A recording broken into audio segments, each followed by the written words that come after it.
Espero que tenha dado um tempo suficiente aí para as pessoas terem convencido as pessoas de que Mas o Ratzinger pouco que a também... gente falou aqui, não tem nem como falar que Ratzinger era papa, né? Não tem jeito. Menia vita in morte suo. Salve Maria a todos! Sejam novamente bem-vindos aqui ao canal Tietos Fidelio. Eu sou o Leonardo. Salve Maria, Marcel. Salve Maria Leonardo, salve Maria a todos. Mais um dia, hein? Mais um dia, graças a Deus, mais uma live. Eu queria mandar um abraço e fazer um agradecimento que essa semana a gente teve a presença do Padre Gabriel. A gente teve cinco dias, né, de missa e foi muito bom. O padre veio aqui, nos atendeu. E também quero informar as pessoas aí que a gente quer de Volta Redonda e que o padre vai retornar para celebrar a missa de Natal e Ano Novo, que é uma grande notícia também para nós. Já tá né? certo isso. Ele vai celebrar em Volta Redonda, Cachoeira Paulista e São José dos Campos. Então, o pessoal já fica, que quiser mais informação, quiser vir participar das missas durante esse período, isso foi uma boa notícia. E quero agradecer os colaboradores, né, que ajudaram na passagem do padre para vir, né, em dezembro e também que ajudaram também na vinda dele agora nessa semana. Muito obrigado aí a todos. Verdade. E hoje, né, Marcel, a proposta do vídeo é a pedidos aí dos próprios comentários, agradecer isso também, que pediram para a gente continuar falando sobre os antipapas, né, sobre os papas pós-Concílio Vaticano II, entre aspas, que a gente fala, só para facilitar o diálogo, a gente fala papa. Falamos de Francisco e hoje a gente vai falar de Ratzinger, Bento XVI, que muitos têm ele como um papa conservador, né? E a gente sabe que o que está acontecendo no mundo aí também, de conflitos, né, lá Israel com a Palestina. A gente sabe que muitas coisas que acontecem ali também questões apocalípticas, né, bíblica. E assim, é bom a gente também futuramente trazer um assunto sobre isso, né, cara? A gente tem a intenção de abordar esse assunto, que é um assunto muito importante, porque envolve o judaísmo, o islamismo e até também o cristianismo, porque é um local sagrado para todas essas religiões. Mas como o pessoal está pedindo aí a gente falar acerca de Ratzinger, a gente também está tentando buscar alguém para entrevistar, uma pessoa que seja mais especialista no que está acontecendo, né, naquele cenário todo ali do Oriente Médio, né, também que existem profecias de santos que abordam esses assuntos, tem algumas profecias bíblicas também que pode ter alguma coisa relacionada. Então, seria interessante, né, um assunto que está em voga, né, e seria interessante a gente trazer esse assunto. Talvez na próxima live a gente vai trazer esse assunto, né? Porque isso nos influencia, né? Porque a gente já tem duas guerras, né, acontecendo, a guerra da Ucrânia e agora essa guerra em Israel. E a gente pode até escalar para uma outra guerra, né? Que tem a questão da China e Taiwan, que eles podem se aproveitar porque os Estados Unidos hoje estava bastante ocupado com a Ucrânia, agora está ocupado com a Ucrânia e Israel. Agora você tem uma terceira guerra, né, onde os Estados Unidos teria que se envolver, você já enfraquece muito, né, o poder ali dos Estados Unidos, né? Ou se a Coreia do Norte invadir a Coreia do Sul. Então, isso pode trazer realmente um cenário de terceira guerra mundial, né? Pode ser até uma estratégia para que isso aconteça, né? Um conflito, né, de escala global. Mas aí, a gente atendendo a pedidos, a gente veio trazendo agora essa semana de Bento XVI. do Ratzinger, mas, né? Marcel, isso também não foge da questão até desses conflitos. Por quê? Porque a gente sabe que o palco que está sendo armado aí é por aquilo que a gente acredita da vinda do anticristo, né?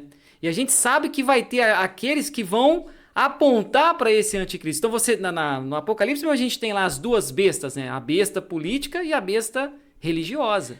Porque eles querem criar um cenário de caos, né? A gente sempre ouviu isso, né? Algumas profecias, alguns objetivos, né? Até mesmo de globalistas, de criar uma terceira guerra mundial e com isso criar um caos e do caos surgir um salvador, né? Um salvador, no caso, um salvador político, né? Na questão política, e um salvador religioso, né? Teríamos ali um falso profeta, né? O que diz as Sagradas Escrituras também acerca dessa questão. Então isso aí pode ser o que está se avizinhando desenhando, aí, né, para acontecer. E é importante isso para a gente. Por isso que a gente, talvez, né, na próxima live, né, Leonardo, tenta trazer esse assunto. Uma pessoa que seja um especialista nisso. E é muito importante as pessoas reconhecerem e enxergarem que pós-Concílio Vaticano II, todos esses que estão lá se dizendo Papa, eles não são Papa, e pelo contrário, eles são aqueles que estão preparando o caminho ali para que tudo isso possa acontecer, e as pessoas não estão enxergando isso, né? Por isso que é importante também trazer esses temas aqui, né? Porque a apostasia é um sinal. É um sinal. Jesus fala também que no final dos tempos haveria guerras e rumores de guerras. Então, é o que está acontecendo, guerras e rumores de guerras. Temos já a apostasia. E o mundo só está piorando, né? As questões cada morais. Dia é pior, né? verdade. Que o mundo hoje, moralmente falando, está pior que... Muitas pessoas dizem que é pior que Sodoma e Gomorra. Então, eu acredito piamente que... Eu não sei, eu acho que talvez minha geração aí, ou uma geração depois da minha...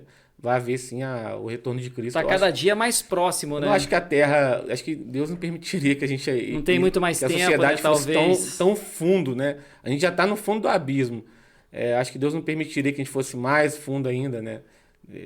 Agora que a gente vê tantas cenas tão terríveis, né, nessa guerra de Israel, até falam de bebês, né, que foram mortos de forma...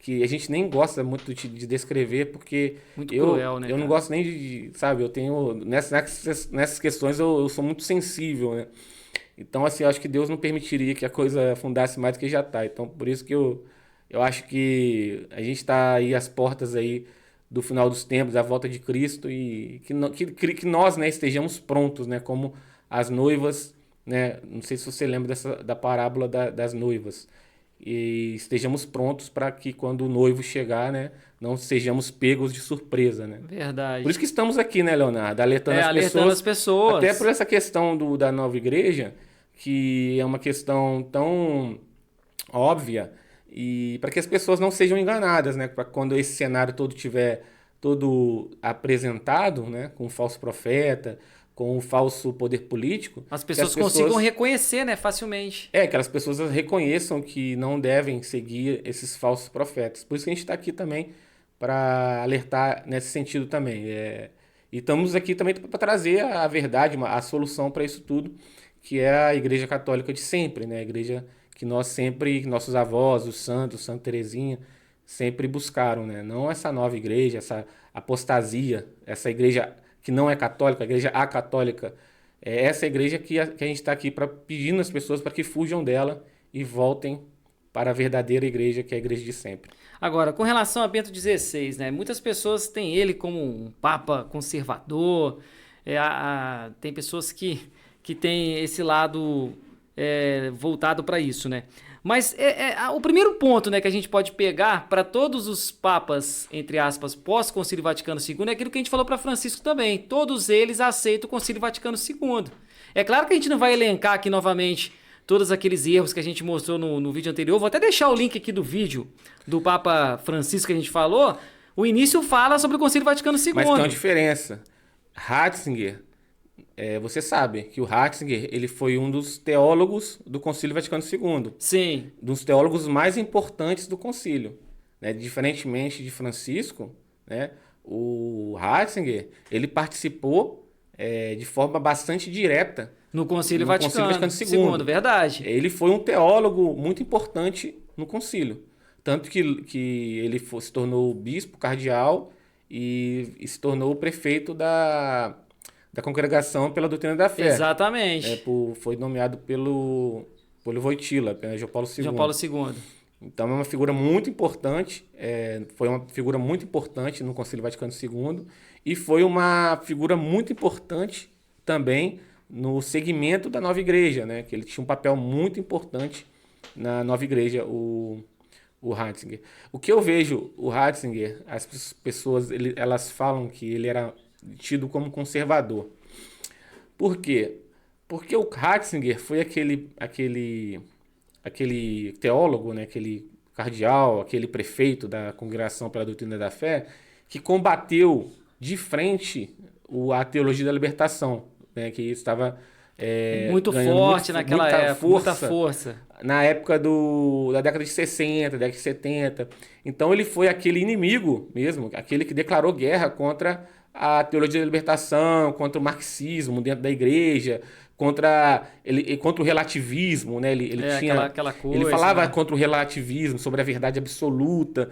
Então ele era tido como conservador, né? Até mesmo por nós na época, quando éramos da RCC, a gente até comemorou quando ele ganhou. Eu lembro, comemoramos, né? Mas a verdade é que se a gente tivesse estudado mais a fundo, a gente descobriria que isso era uma questão que era fácil de você descobrir lendo os livros, lendo as cartas, mas só que a gente ficava naquela questão da teologia da libertação, que a gente também era contra, né? Combatia muito naquela época. O inimigo o inimigo do seu inimigo é o seu amigo, né?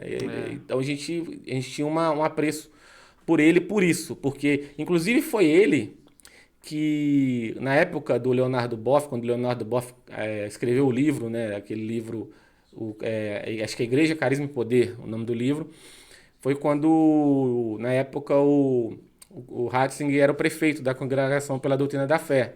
E o Ratzinger foi responsável pela não sei se é pela excomunhão do Leonardo Boff, mas ele foi afastado, né? Ele não pôde mais exercer o sacerdócio e foi condenado, né? Como heresia, toda aquele livro. Que o Leonardo Boff ele era muito ligado à teologia da libertação. Ele foi o mentor, ele foi né? ali, nossa, engajado mesmo. Um dos mentores da teologia da libertação. E o Ratzinger, ele foi aquele que combateu o Leonardo Boff, que condenou, né? Que fez toda a condenação, que escreveu fez todo o estudo. Colaborou para o impedimento dele. Né? Ele fez, porque a Congregação pela Doutrina da Fé é aquele órgão da igreja que combate a heresia, né? A igreja tem 9, e um desses é a congregação, que foi a primeira criada, né, na igreja, e aqui combate as heresias. E quem fez toda essa condenação, né, foi o Ratzinger quando era prefeito, e logicamente a mando do Wojtyla, né.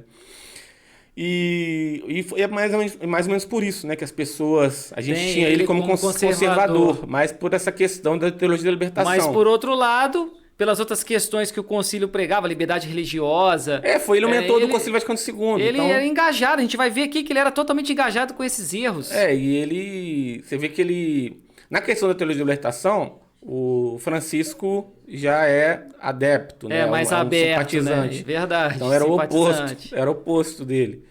Então é mais ou menos isso que... Por isso que o Francisco é uma coisa mais escandalosa, né? O Ratzinger era mais reservado. Reservado entre aspas também, né, mas Marcel? A gente vai ver aqui que não era tão reservado. Se a gente contar, o Ratzinger ele se tornou Papa em 2005, né? Ele foi até 2012, se eu não me engano. Ele ficou pouco tempo, né? Ele renunciou. Ele renunciou ao cargo. E nesse tempo aí, ele disse algumas heresias, né? Nesses 7 anos aí. Mas o Francisco, ele em um mês, acho que ele disse mais heresia que o... É mais descarado mesmo, o Ratzinger, né? 7 anos, né? Mas vamos lá, quer ver? Agora vamos pegar alguns pontos aí de Bento XVI, que era tido como conservador. Olha esse aqui, ó. Audiência Geral, 17 de janeiro de 2007. Olha, desde há quase 2 decênios, a Conferência Episcopal Italiana dedica este dia ao judaísmo com a finalidade de promover o seu conhecimento e estima e para incrementar a relação de amizade recíproca entre a comunidade cristã e a judaica. Relação que se desenvolveu positivamente depois do Concílio Vaticano II e depois da histórica visita do servo de Deus João Paulo II à Sinagoga Maior de Roma. Convido, portanto, todos a dirigir hoje uma invocação insistente ao Senhor para que judeus e cristãos se respeitem, se estimem. Olha, ele totalmente voltado para o judaísmo que condenou a Cristo, né? Renegou a Cristo, né? E a igreja ela reza pela conversão dos judeus, né? Para fazer amizade com os judeus. A gente reza pela conversão.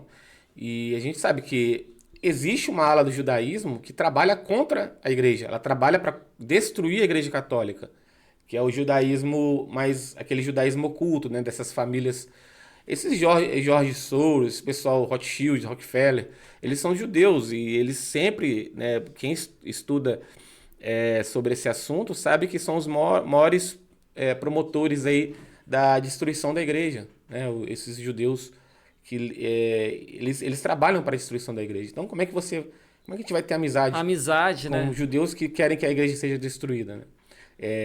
Existem os judeus, tudo bem, os mais inocentes, mas tem os judeus que trabalham mesmo para a destruição da igreja católica há muitos anos, né? Que trabalham contra o cristianismo há muito tempo. Então, a gente está aqui, a função de um Papa verdadeiro é trazer os judeus para a conversão. Não fazer amizade e aceitando o que eles fazem. Esse é o problema. Como se tudo estivesse tudo bem, né? Vamos ser amigos e tudo. Você tem que se aproximar, igual você falou, a ponto de você trazer ele para o lado, converter. E não assim, vamos aceitar o que eles fazem e vamos ser amigos nesse sentido. Nós reconhecemos o judaísmo na Sagrada Escritura, no Antigo Testamento, tudo o que aconteceu, mas Jesus veio e estabeleceu-se uma nova aliança, que não era mais judaísmo. Os judeus, eles negaram Jesus, né? E por isso, né, Jesus fundou uma nova igreja, uma nova aliança, uma nova doutrina, e é isso que a gente tem que seguir. Não achar que Jesus não é o Messias e descredibilizar e tentar destruir ainda a religião cristã e principalmente a Igreja Católica. Outra fala dele, isso aqui foi num livro, Princípios de Teologia Católica, 1982, página 202.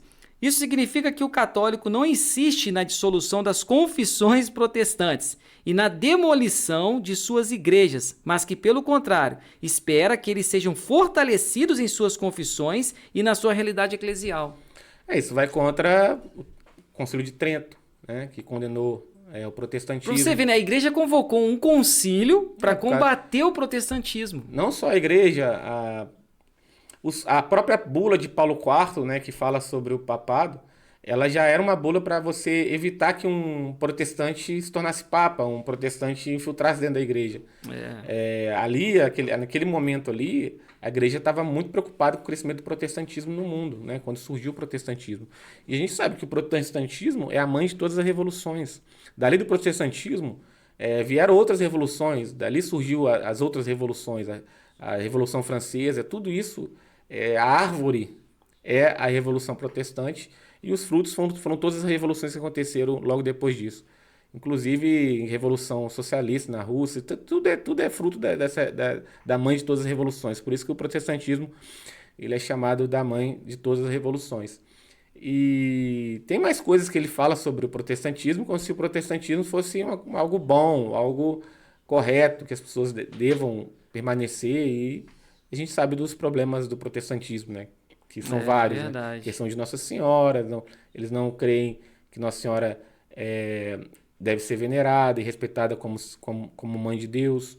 Eles não... Outras coisas mais, que todo sola fide, sola gratia, sola escritura. Coisas, os 5 solas de Lutero, né? Então é um absurdo. Um papa verdadeiro se proclamar como se o protestantismo fosse algo verdadeiro, algo bom, que as pessoas devem seguir, né? Sendo que a igreja fala que qual é o dogma de Trento?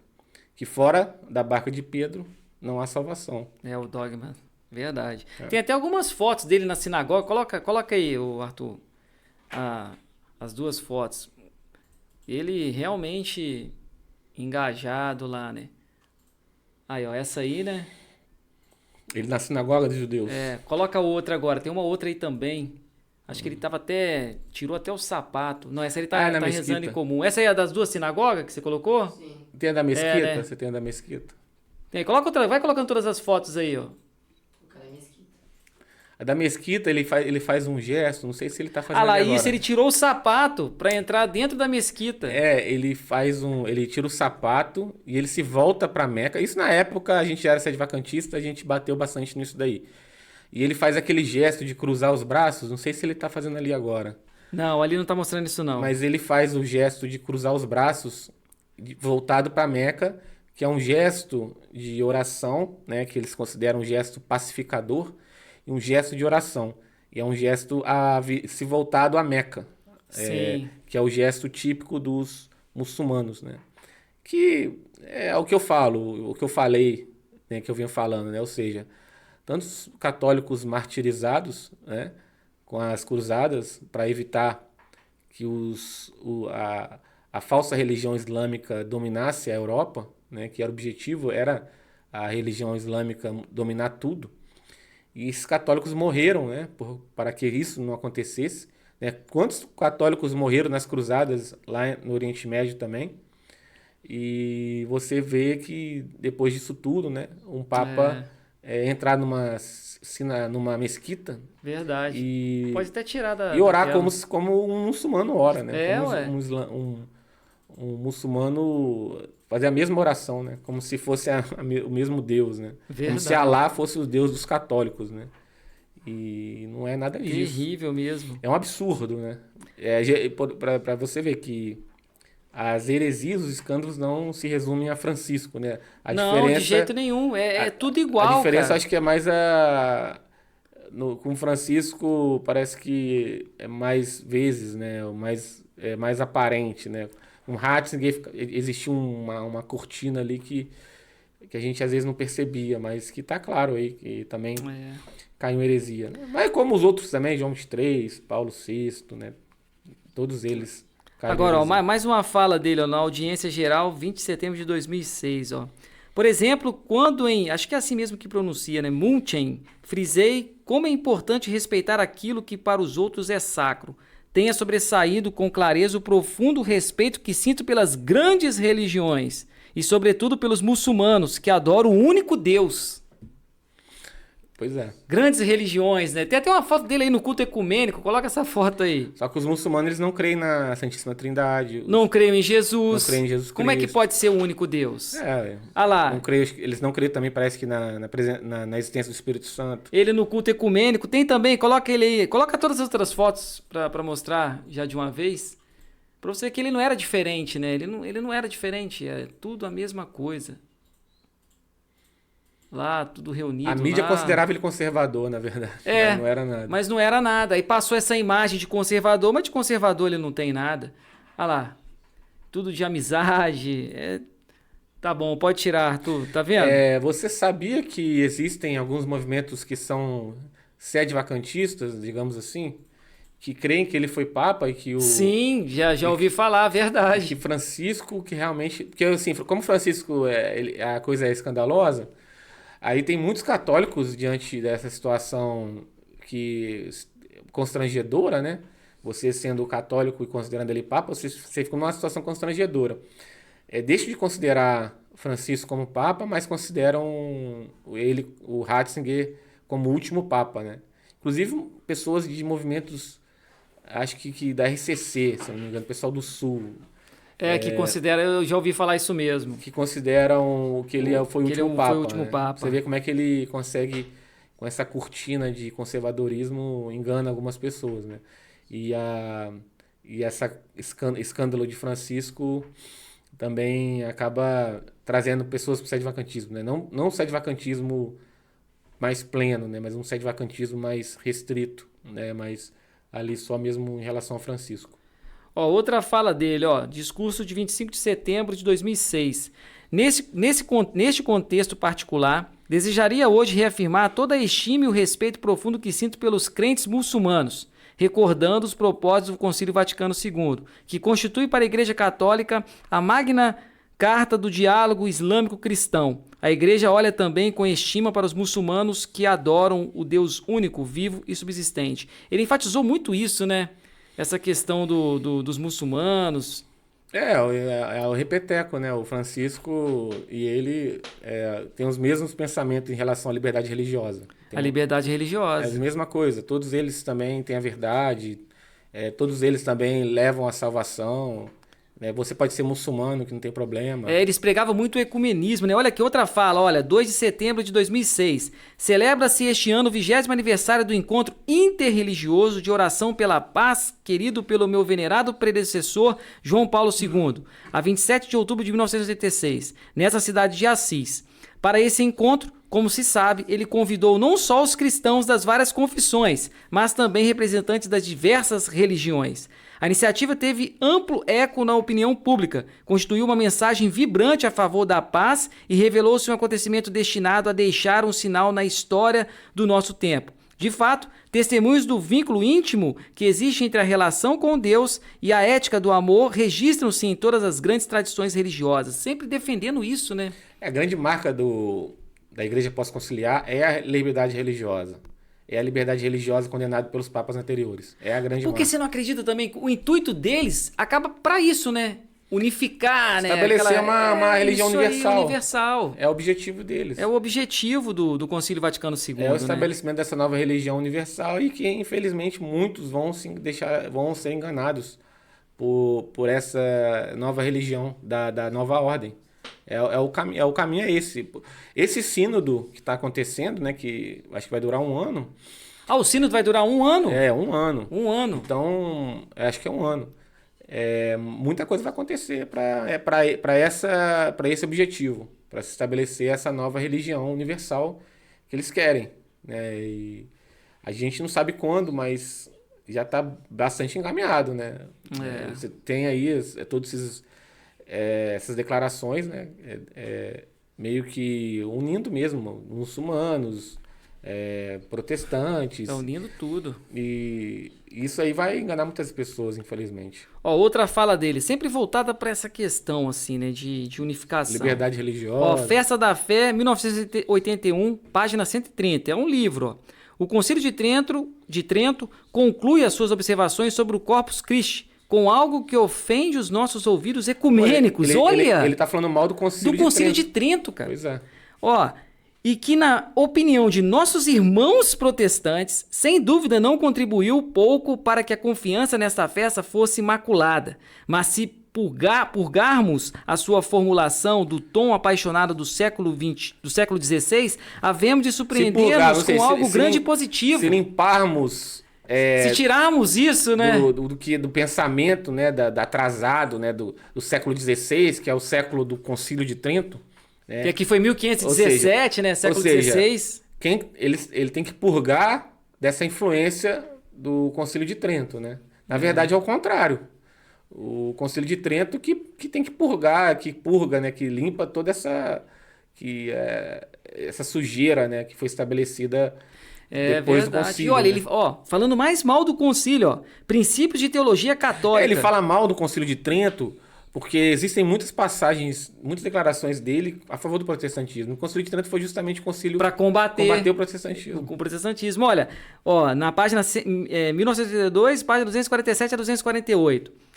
Falando das opiniões rivais dos protestantes e dos católicos acerca do sacerdócio, o Concílio de Trento não se propôs aqui a um tratamento integral do problema em seu conjunto. Nisto jaz a debilidade do texto promulgado, cujo efeito foi ainda mais desastroso. Olha aí, criticando, né, o que foi definido no magistério da igreja. Pois é, descendo a lei no Concílio de Trento. Tem pessoas, eu já vi pessoas falando que o Ratzinger ele é pior que Francisco. Muitas pessoas falam isso, já vi muitas pessoas falando isso, inclusive amigos meus, que eu nem vou citar nomes aqui, porque são pessoas conhecidas, então não sei se eu queria que o nome fosse citado, mas falando claramente que o Ratzinger ele é pior que o Francisco. A diferença é que o Francisco ele é mais midiático, ele tá mais na mídia. A mídia, como a mídia gosta do Francisco, né, ela tem um apreço por esse Papa. Aí foca muito ele, né? Por esse Papa atual, ele é muito focado. Verdade. A mídia não gostava tanto do Ratzinger. Então ele não aparecia tanto. Os absurdos não apareciam tanto. Então, agora você lendo aí, a gente vê que realmente o Francisco ele fala, mas ele fala às vezes de uma forma mais dúbia, né? Não tão direta, né? Algumas declarações. Existem declarações diretas do Francisco heréticas, mas essa aí do Ratzinger não tem nenhuma dubiedade, é uma coisa direta e objetiva. Não tem nada ambíguo, né? Pode você interpretar de outra forma, não tem. Ele tá descendo a lenha no Concílio de Trento, criticando mesmo. Que é o concílio que hoje todos nós seguimos, né? Católicos tradicionais, seguimos esse Concílio de Trento e o Concílio Vaticano I. É o concílio que foi muito importante na história da igreja, esse Concílio de Trento. Tanto que nós participamos, né, da Missa Tridentina. Então, assim, é uma ofensa muito grande à Igreja Católica, à tradição. A São Pio V, né? Exatamente. Agora, outra fala dele, Colaboradores da Verdade, 1990, página 29. Muitos livros, viu? Muitos livros que ele escreveu. Não pode nem deve haver qualquer negação da presença de Cristo e dos valores cristãos entre os cristãos separados. A teologia católica, como nunca antes, deve indicar com a maior clareza possível que, junto à presença real da palavra fora de suas fronteiras, a igreja também está ali presente de uma forma ou de outra. Ou seja, a igreja está fora, a igreja... Aquela questão, as outras religiões têm o seu lado bom ali, né? Aquela conversa do Concílio Vaticano II, né? Exatamente. A gente sabe que isso é a conversa de sempre, né? A liberdade religiosa, o ecumenismo... O mau ecumenismo, né? Não o ecumenismo verdadeiro, mas é isso aí. Então, Marcelo, acho que o pouco que a gente falou mais duas aí aqui, que eu te mandei. Você me mandou, verdade. Falava do protestantismo. É mesmo, hein? Deixa eu pegar aqui. Pega aí. Ele atacou, é o que você falou, ele atacou muito o Concílio de Trento por causa disso. Olha aqui, ó. No decorrer de uma história já de vários séculos, o protestantismo deu uma contribuição importante para a realização da fé cristã, cumprindo uma função positiva no desenvolvimento da mensagem cristã. Portanto, o protestantismo hoje é algo diferente de heresia no sentido tradicional, um fenômeno cujo verdadeiro lugar teológico ainda não foi determinado. Ou seja, a gente pode ser protestante. Pode ser protestante, né? Pode ir lá, porque não é heresia, verdade. Tá tudo certo. O protestantismo ele traz uma nova perspectiva. O que ele quis dizer que o protestantismo, né, que foi condenado pelo Concílio de Trento é diferente do de hoje, né? Um papa que é infalível, né, que tem a sua infalibilidade, né, infalibilidade negativa, um papa que não pode levar os fiéis à perdição, jamais diria um troço desse. Com certeza. Porque se você é católico e ouve uma coisa dessa, você pensa, eu vou... então eu posso ir lá no culto, não tem problema não. Porque aí você pode ir lá no culto, não tem problema. E como um papa sendo papa, tendo a assistência do Espírito Santo, sendo infalível nessa questão negativa de não poder levar nenhum fiel à perdição, pode dizer algo desse tipo. Isso é um sinal claro que não é papa. Não pode ser, né? De jeito nenhum. E assim, como que as pessoas ainda relutam por querer acreditar nisso, né? Que ele não pode ser um papa, né? Como que pode isso, né? Mas é falta de conhecimento, né? Igual Jesus fala, né? O povo perece por falta de conhecimento, exatamente. Então, assim, as pessoas precisam amar a verdade. E para amar a verdade, você precisa se esforçar. O que o São Paulo falou, por não amar a verdade, vivereis em meio à mentira. Você precisa amar a verdade, você precisa buscar. E buscar e amar a verdade, você precisa sair da sua zona de conforto, né? Para aquilo exige uma ação, né? Você não precisa estudar, mas você precisa amar. E o amor à verdade tem que estar acima do orgulho, tem que estar acima do ódio, tem que estar acima de tudo, qualquer sentimento que possa ofuscar esse amor. É uma renúncia, né, Marcelo? É uma renúncia. E até mesmo renúncia material. Porque muitos padres, a gente sabe, que estão hoje na fraternidade, né? Tem padres que estão na nova igreja também, que não reconhecem esse Papa como Papa, mas não podem tomar nenhuma atitude porque estão presos à estrutura. Estão estruturados, estão envoltos de uma estrutura que exigiria uma renúncia gigantesca, né? Existem padres que no passado que se tornaram sedevacantistas que passaram fome, ficaram na rua. Nos Estados Unidos tem história de padres que viraram mendigos praticamente por terem abraçado a fé, abraçado a fé, abraçado a questão do sedevacantismo, por ter amado a verdade acima de tudo, até mesmo de matéria. Então, é o que a gente fala. Existem muitos hoje que estão convencidos disso, mas que... Não tem coragem, não né? Tem coragem, não tem força para sair dali. É medo. Foi igual aquele jovem rico, quando Jesus disse, né? Vai lá... que ele falou, mestre, conheço tudo já da lei. O que eu preciso mais fazer? Jesus falou, vai, vende tudo que tem, dá aos pobres, volta e segue-me. Pois é. Ele não seguiu, porque ele ficou preso à sua estrutura ali, né? Ao que ele tinha. É mais ou menos isso. Exatamente. Mas é isso aí, né, Marcelo? Eu acho que eu não sei quanto tempo deu a live hoje, mas... verdade. Espero que tenha dado um tempo suficiente aí para as pessoas terem convencido as pessoas de que Ratzinger... Mas o pouco que a gente falou aqui, não tem nem como falar que Ratzinger era papa, né? Não tem jeito. E agradecer o pessoal aí que tem se inscrito no nosso canal, pedir também para que continue se inscrevendo, ativando as notificações, também compartilhando aí nos grupos de WhatsApp, Telegram, para ajudar no crescimento do nosso canal, né? Nosso canal está com mais de 2.000 inscritos. Estamos devendo a live ainda, né? A live ao vivo. A câmera chegar, a câmera tá vindo lá dos Estados Unidos, mas pessoal. Uma hora a gente vai cumprir, com certeza. Tá vindo de navio, aí demora mesmo. Se Deus quiser. Por enquanto não tem como a gente fazer. Por enquanto a gente tá usando o celular, a gente não tá conseguindo fazer ao vivo. Ao vivo, verdade. Então é isso, galera. Ficamos por aqui então.